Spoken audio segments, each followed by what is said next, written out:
Hari ni nak masak ayam kicap pedas. Mula-mula kita gorengkan ayam tu sampai masaknya, bukan separuh masak. Lepas tu cili api bawang besar dan bawang putih ni kita kisar dengan chopper. Lepas dah kisar, kita tumiskan dia dengan minyak goreng ayam lagi. Kacau-kacaukan dia sikit. Lepas tu pergi rumah jiran, ambil setangkai daun kari dan masukkan dalam kuali. Sebegitu.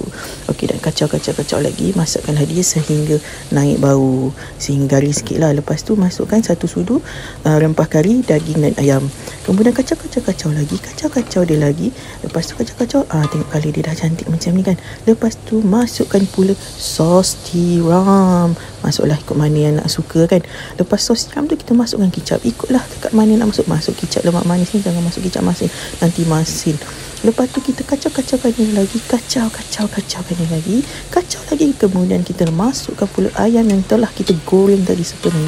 Kacau lagi. Kacau ni tak payah, ni masak tak payah lama-lama, sekejap ni, sebab ayam tu pun dah masak penuh dah pun.